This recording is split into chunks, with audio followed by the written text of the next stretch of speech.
Welcome to the Bellingham-Whatcom County League of Women Voters interviews of candidates for the Charter Review Commission. The League is a nonpartisan organization. We never support or oppose a candidate or a party. My name is Michelle Kapsha. My guest is Ken Bell, who is running for the Charter Review Commission from District 2. We are asking all candidates for this commission the same 3 questions. Each candidate has 2 minutes to answer each question, and the responses are timed. All candidate interviews can be viewed on the League website until after the election, November 5th, 2024. Candidate Bell, welcome. Thank you very much. Thank you very much for agreeing to this interview and for seeking to serve in public office.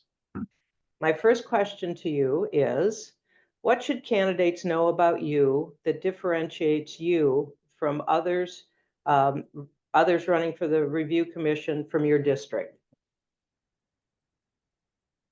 I would say first and foremost, I was on the Charter Review Commission the last time it met 10 years ago, and was immersed in that process. Talk about a trial by fire.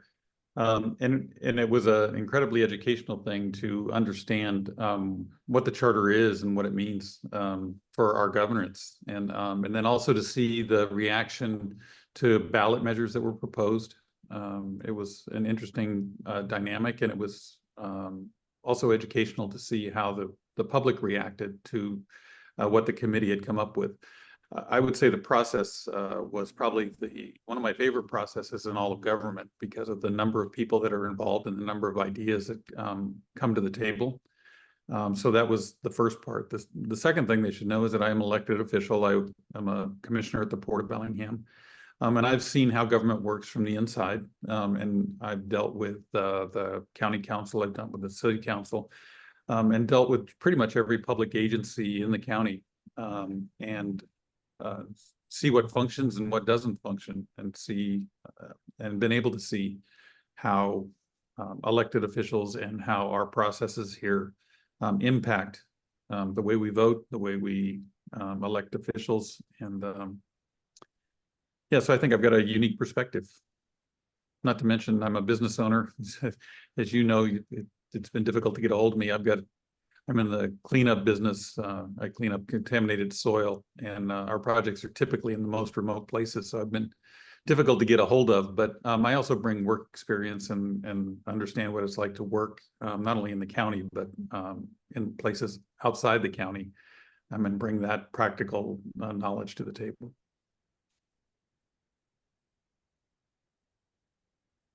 And your second question. Polls show that Americans are frustrated with polarization in political dialogue. Tell us about an experience in which you worked effectively with someone with a different approach, different values, or goals that were different from your own. Oh, that one was easy. That is an easy question to answer. I intentionally, excuse me, I intentionally sat next to people with opposing viewpoints during the charter review process, just to get a perspective and to keep a dialogue open.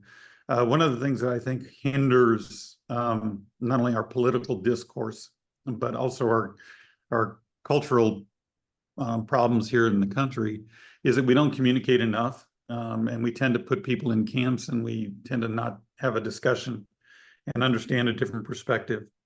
I think the people who disagree with me will tell you that I'm incredibly easy to talk to, and understand, and will take advice and opinions that are not my own.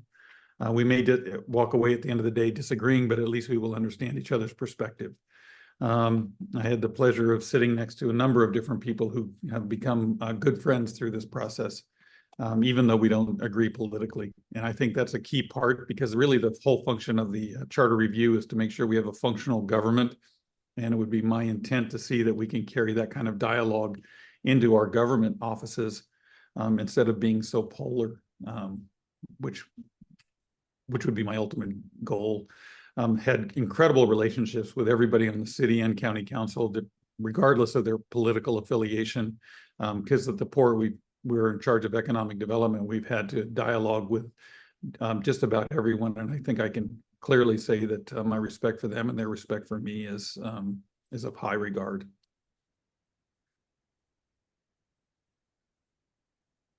And your final question, if elected, what issues would you focus on during the charter review process?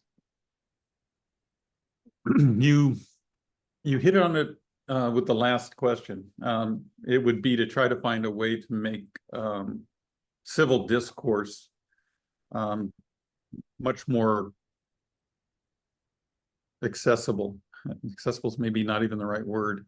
It should be the way we operate. I've just seen too often that political discourse becomes polarizing, and my hope would be that we could find ways as a charter review to bridge that gap and to kind of be a conduit for better elections, better conversation, better mechanisms to advance dialogue.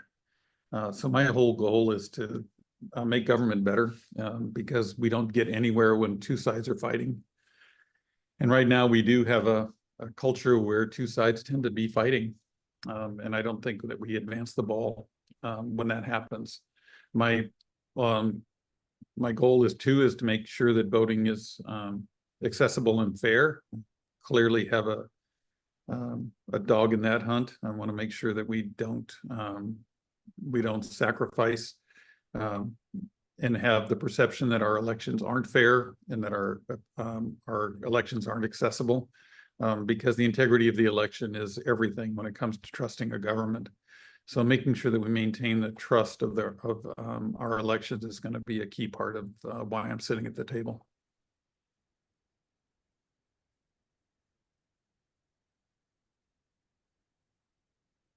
Again, thank you for providing the public with your views and values. Viewers, please remember to vote on November 5th. If you're going to be mailing your ballot, it needs to be postmarked by November 5th, which means you need to get it in to a mailbox 5 to 7 days ahead of that date. If you're going to be using a ballot drop box, it must be in the drop box by no later than 8 p.m. on that date.